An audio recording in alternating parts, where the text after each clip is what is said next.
It's time to revisit Semra Take 2 Road to 80K. Can we get it done with this team?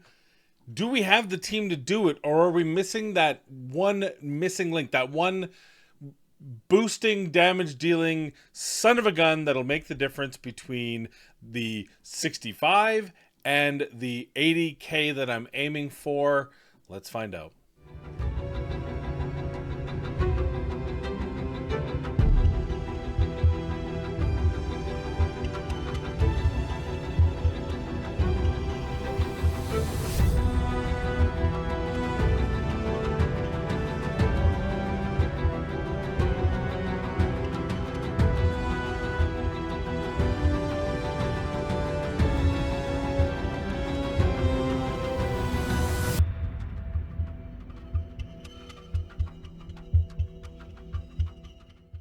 Hello everyone, welcome back to the channel. I am Mad Capper, and this right here, this is another video on Watcher of Realms, Semra Take 2 Road to 80K. This one, Take 2, Attempt 2, we have many different changes. I'm going to do the same thing as the last video. We're going to do a speed up version of the run, and then afterwards I'm going to go through the team and show you what I did to get the score I did, and we'll talk about where to go next. How do we keep improving that speed? Obviously, 80K is not the end goal. The end goal is, I think, 120 or whatever, is to topple it. So what can we do? What sort of things? I'd love to hear your comments down below. How do we get more and more and more damage? How do we hit that? If we hit that Samurai 80K, is it enough? Is it consistent? If we didn't, how do we get there? Regardless of whether we did or didn't, how do we get even further? I'd love to hear your comments down below. And this is aside from the fact that Lucius is going to supposedly get some sort of, I would call rework adjacency because of how the shielding works. But how do we do that? What I really am looking for is how do we achieve higher numbers? Because there are people who are doing higher numbers. How do we achieve those higher numbers without Lucius or without the future rework Lucius? Can we, with this team, hit 120K, hit 100, was 150 maybe is the highest? So those are kind of all the thoughts. Let's figure that all out.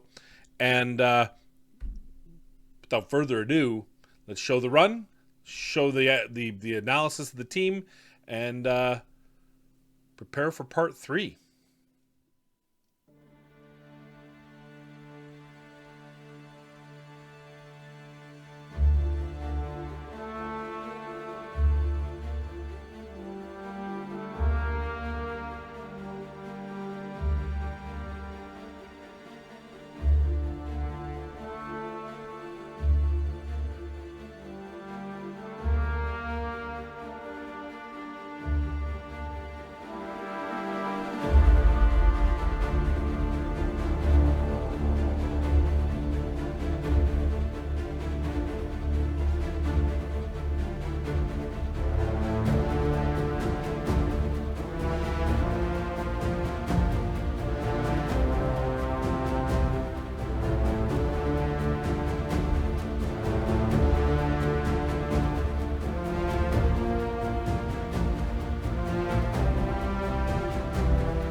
Well, my lord, that was a better run. It was a cleaner run. Just not the damage. We're going to break down the team and the changes I made to the team from the last video last week. I'm going to go ahead and save this one because I have a busy week, as always, and I don't know if I'm going to have time to really go through and set this up again. Plus, I don't think I've got enough to get it to 80K, and I'll tell you where I know the 80K is going to come from next week, more than likely, or a closer push to the 80K next week, more than likely. And definitely when the patch that isn't and couldn't ever be, it seems, actually comes to fruition, then I believe 80K is going to be a no-brainer, just based on how we're running through this, because there wasn't a whole lot of fear of damage killing us in any of the stages until that last one. And it really just became the fact that I could tweak the couple that died, give them a little more HP, and that would be fine. So let's take a look at the damage here. Obviously, Praetus is killing it. Zillatu killing it. Alistair, and then you get, of course, Hex. And then it kind of drops off here to Valkyra, and I always want to call her Valkyrie. I feel I'm going to start calling her Valkyrie. That's what she is. Valkyrie. She just didn't quite hit it. And then, of course, you've got the big drop. Twin Fiend is obviously adding to this number here with Zillatu, but overall just hitting it. And then, you're getting some supplementary damage out of Helga, though her main deal is to obviously bring the stuns to help me mitigate that damage in that first round. So there's the damage. Why don't we go over the run again? Or we'll go over, I don't know, do we need to go over the run again? I feel like you got a pretty good idea from watching it, what's happening. You're seeing all the stages make sense. So let's complete this, and we'll go to the team instead. And we'll just talk about... Is it going to let me do it through here because they're blocked out? Yeah, so I can actually... But I can't long press because it's blocked. Yeah, thanks. All right, let's do it the old-fashioned way. Let's go through the heroes, and we'll talk about the changes I made, the changes I didn't make. First off, we have Hex. Hex, I didn't make any changes from his gear. His gear is the same gear he runs on his on Guild Boss. I feel like for Samurott 2, I might have to up that to 6. I might have to get another 1,000, a whopping 1,000 damage out of it. If I can get 1,000 more damage out of this, I think it's going to work fine. I can sacrifice a bit of crit damage. I feel like that threshold is probably going to push his damage up a little bit more, but I don't think that's going to be the difference maker. Praetus is fine. He's doing the damage he needs to do. We've got him built full on attack 23,175. His attack interval is okay. His crit damage is secondary to his attack, which is why it's lower than most, though we still try to get it where we can. Valkyrie, I'm going to call her Valkyrie because that's what she is. I don't know if there's trademark. Valkyrie is a goddess. She could, or you don't need, or a demi or whatever. But okay, Valkyra, but Valkyra I think sounds cooler. So I'm going to call her Valkyra now. It's a happy medium. We have her. She's got the 15 as well. Maybe she could do a bit more damage if she was above the 16k threshold. I literally just stole someone else's gear for her, I believe. So I don't think it's a huge... Maybe we can get some more out of that. I think the reality is replacing her, and I think we discussed it in the last video, but we'll talk about it again. She's probably on the chopping block if anyone is. I do put her in there because the Arbiter Aura gives her an extra boost, and she does do damage, plus she is the safety valve, but you saw in this run, I don't need her safety valve, and in case you don't know what that safety valve is, immediately revives one allied unit in range and restores 100% HP for them. It can only be triggered once per deployment and does not revive the hero itself. That's to keep my constants alive, but I changed up my constants significantly so that she was never even close to endanger. She could probably do another 2 rounds. I think the build I have for Constance, though I may have to tweak it, and that may just need better gear to be able to tweak it, so we can get to a better place with her. Constance, and we'll look at her in a minute. as far as her aura goes, as far as her inspiration. That might be part of the problem on damage. I might have gotten 80k with better inspiration, but we'll talk about that in a second. And invigoration, and we'll talk about that as well. The next champion, Alistair. Alistair here, sitting in 9647. This is my, I think I just put him in, I feel like that's my gear on Silas. 16945, perfect. 320 crit damage. Just giving him the damage I can on these champions. Yeah, you can see Silas is down here. This is the gear I would have had on Silas. You can see not nearly enough attack, so good change. And here is actually this one might be Silas now that I think about it. Oh yeah, this is Silas's gear. Oh my god, that's not Silas's gear. I don't know whose gear this is. It's Zillitu's gear now. Oh, you know what? I promoted a few. I had some those meteorites, so I promoted it. I'm sure that's a promoted one. So Zillitu here, sitting at 17,762, 334 crit damage, and you see that she's doing significantly more damage than even Hex is, and Hex should get similar boost on from his artifact on this boss as he is in the previous boss, the Guild Boss 1. So I think that's why I feel like it's the attack number that Silas is getting, especially since Hex can't cycle his ultimate quite as quick, so he's not always in the inspiration. I have 2 inspiration champions, and I tried to use that a little bit more effectively. I'm still working out the details and how that falls, but there you go with Zillitu. And then we used Twin Fiend here. Twin Fiend is got some survivability. We pumped him up to 27. He was still the first one to die, probably because his defense is laughable. But maybe we need to go with even more HP and sacrifice a little more damage.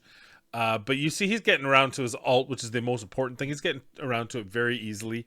So I'm not too worried about it. 292 crit damage. We could probably let go of some of that crit damage in favor of either attack speed and, of course, some more HP for survivability. I'm even toying with the idea, rather than making Twin Fiend a nuker, to put him in an invigoration set. Because as you'll see in a minute, I lost an invigoration set, and that might actually be quite a bit of difference in the long run. So let me know in the comments down below once we get there what you think of that. Would that make more sense to back off on his pure damage in favor of survivability in an invig set, so that he can also provide 10% attack to someone in his vicinity? Thoughts? Let me know. Elowen. So Elowen, I put her in, interestingly enough, I put her in a Warlord set because she's got enough heals. She doesn't die, right? She wasn't the one dying, so that wasn't a big deal. We were able to time her ultimates to keep her survivable on some of those harder hits.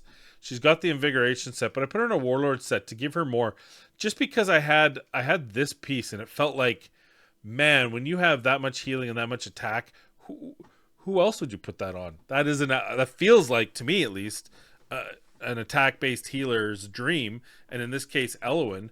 So I don't know. I can probably even mess around with her right side if I ever feel she's not survivable. And I already do have 1 HP bonus, but I could honestly probably drop this healing effect for a good HP or attack. I wouldn't even need an attack. The heals look fine. So maybe even another HP invig piece with some, attack and attack speed and all the good stuff. Maybe a healing effect in it. Because, look, I've got 162. If we were to take like this piece, which has healing effect, like, we're going to get way more survivability. I don't need it yet, but if the next thing that stops is her dying, this will give us rage regen, HP, attack speed, healing effect, gives the HP bonus. I don't think we lose. We're still 116 healing effect, and we're still, all the numbers look pretty good, don't they? Now she's got 40k health. She's a lot more survivable now. She's got 17.8 attack, which is perfectly fine. 315 attack speed is okay. Rage regen 47 with a 116 heal. I'm going to give that a try just in general. I'll see if that I don't mind that, because I feel like I changed out this set here to have some really good healing effect. I think I can get away with 2 HP instead of that healing effect banner on the right side. And then who else is left? Is there anybody out there? Oh yeah, Helga. We didn't change it all from the last one. This is her gear. It's just got this is the other one. She did die along with Twin Fiend. So if we can get our damage up, then I'm probably going to have to up her HP. But you can see that she is adding damage, but not a ton. So I can probably sacrifice that damage, maybe take the left side and put that in an immortal set to give her some more HP, make her survivable. I think that's perfectly going to be fine. I would like to get more rage regen and attack speed out of her, because I feel like I'm waiting for her ultimate a little bit on stage 1. Any of those stage 1 cycles, so that might be a good idea, is to give her a little bit more rage regen to get her back to her ultimate. Also, I believe her ultimate, yeah, so the other thing would be if I can get a couple skills into here to get that skill cost down, but that could potentially cost me 2, 4, 5 skill crystals, so we'll just have to make do. But definitely some more HP on her would make things a lot better. Phersey, we don't have his manual cost down. I don't feel like that really hurt me. I don't feel like this effect duration or trigger interval was a problem either, though. It never hurts to have that down to 35 seconds for 13 seconds on that heal with the AoE coming in. So more skill books in him, not a shock. That's where we're at with legendaries, is just not having enough skill crystals. We'll come back to Elowen, because she's the one I changed significantly. And is that it? Is she the last one? I believe so. So that's the team. Was there not anyone else? Oh, okay, good. Well, and then so finally, Constance. And I did a ton with Constance. I got a little unlucky. I put 5 books into her. Unfortunately, that gave me healing, and it gave me one of these, and it gave me max here, which isn't awful, because she's going to be able to heal. And although that's not her primary focus in this stance, when you get it to those higher damage levels, I'm actually holding off. If you notice, I'm holding off on using her ultimate, because when she uses her ultimate, she's not healing. And that's just to give everyone, we're taking some of those rock falling on the shield level. We need her healing. And so I'm not mad about the healing, but I really wanted the inspiration effect of 5%, and I didn't get it. So this is where we need the books. The skill cost of -200 would also be good, because then we could get her properly, I feel, better in sync with the other champions, because that's 1100 cost right now. If you compare that to the 2 main ones she's syncing to, or at least you've got 900 on Hex, though I feel like because it lasts for 35 seconds is his killer. When it lasts for 35 seconds, it doesn't start ticking back onto that 900 until the ultimate's over, which is why his is such a long wait. Zillatu, same thing, is she's got that 35 seconds on 900, so that's a long wait. But I could definitely get Praetus, because Praetus has a nice 16-second on a 700. So 7 to 11, that's a big wait between Constance and Praetus, and even the 700 here on a 15-second. So that's again a long wait for Constance to come back up on for his ultimate too. From 7 to 11, 7 to 9 would definitely be a lot better, and I could probably tune these two to Praetus. I would really love Phersey. So Phersey gives inspiration to the highest damage, which he's always going to be the highest attack. I don't know if he's my second highest attack anymore. I tried 69. I believe she's above, right? She's in 17. 17.7. But the other thing with Hex is if I redistribute him, I can get him above that 16.9, so that I can make sure that Zillatu and Hex are always getting the inspiration from Phersey, and that way I can time Constance to Praetus and Alistair. And I don't know if that'll make a huge difference, but I feel like it will. I feel like that's a pretty significant change because of how long their their ults are, it takes so long sometimes for Hex and Zillitu to come back to their ult and have it during inspiration. So either I'm holding on to their ult for too long, or I'm holding on to the inspiration too long, and that's just costing damage from the rest of the team. So if I can get Pharisee, because Pharisee's ultimate's not a huge deal until later runs, pretty much in that shield zone to keep me alive, and I use it a bit in the poison zone just to make sure everyone's still keeping alive there. So from that perspective, I can hold on to Pharisee's ult most of the times until Zillitu and Hex are both ready, and I can do that timing cycle. But that all depends on getting those two skills, like I said. So the biggest thing I did was I skilled her up, but I also changed her gear pretty significantly, and this worked gangbusters. So we're using the Glacier, and I think I may have talked about this in the last video, but I decided to go back to it. And what the Glacier does is gains an attack bonus equal to 6% of max HP when deployed. So once you deploy it, her health, which is now a very bolsterous survivable 92.9, to let for those rocks to hit her. She's also, by the way, unlike some of the others, she still got 7k defense. So she's very survivable. Now, you saw the extra hit was barely taking her below 50%.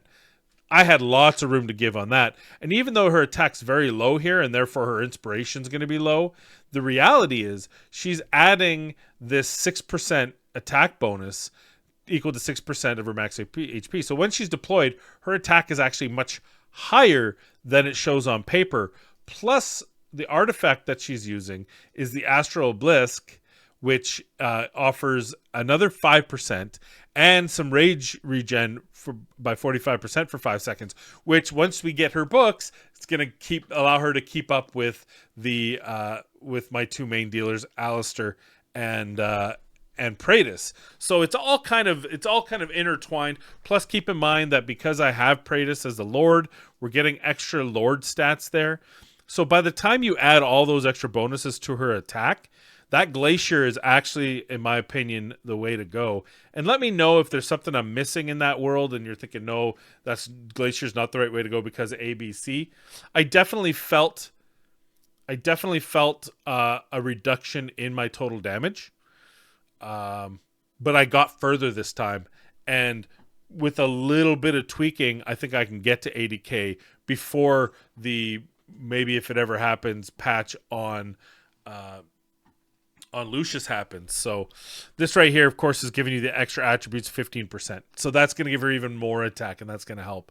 So just it's constant stacking of events makes Constance pretty strong. She's tanky. She's adding decent heals and, well, at least supplementary heals, and she's getting this ability to inspire, hopefully at 45% by the time we run this next week, and hopefully at 900 skill cost, which would be, in my opinion, a huge difference to this team and should get me to 80k even without the Lucius buff. Now, the other thing I can do, and let me know, the other thing I can do, and I kind of toyed around with this last week and it didn't really happen, which is I'm conflicted, but I could take out Valkyra. I don't know what I'm going to call her. Valkyra. And I could put in Lucius for Valkyra. Now, the downfall is he's not getting a Lord bonus. She's not getting a Lord bonus. We're not getting that get out of jail free card in case some crazy hits within the people in front of her, Zillitu and Constance, to get revived. It didn't look like we needed that. But this will allow me to mess with the hardest stage that I've been having. Now, again, once his Forerunner him gets put to global him, it's a different world. It's a much stronger world. Because his ultimate will keep resetting those shields when it dispels. The flip side is, right now it doesn't do that. And while I can mess with some of the shields, it's very hard to time it because he can lock himself out because of this demonic embrace. The third thing is demonic embrace outside of the shield level should allow him to do considerably, even without a Lord bonus, considerably more damage than Valkyra. So those are all my kind of worlds that I'm in. That's my build. I think I can hit 80k before his assumed patch comes in whenever it decides to move from Forerunner to Global. But I'm not 100% sure on that. So I would love to hear in the comments down below, what would you do to get 80k? We're at 69k. Do we move Lucius in for Velcro? And that'll give us the extra damage plus the ability to remove those stacks to do extra damage on the shield set where I'm clearly stalling out. Do you think that my constants changes are low-key smart or low-key stupid? And what else? What other changes would you make? For reference, I have a Torador team that I use on Apocalypse 1. I have used that team. It doesn't do nearly the damage on 2 that that the team that I'm currently using. And the reason mostly is because I don't have Arrogance, so I don't have that Arrogance Lust connection for that extra ground tile doing significant damage. It's really hard for me to set up that Apocalypse 1 team with all the things I need, including proper stuns and damage and all the rest, because stun's not as consistent outside of the ones I'm using on Apocalypse 2, and 2, the extra damage, extra ground unit. I don't have that other ground unit to do the significant damage because I don't have Arrogance. I've been using Lugaru. It's not the same. It's just not the same. And I probably still have to use Lugaru. Anyway, that's my team. That's everything about it. Road to 80k continues. Hopefully next week, knock on wood, will be the week we hit it. But thanks for watching. I appreciate you. If you made it this far, please like, subscribe, share it with everyone you possibly can. And we'll see you in the next video.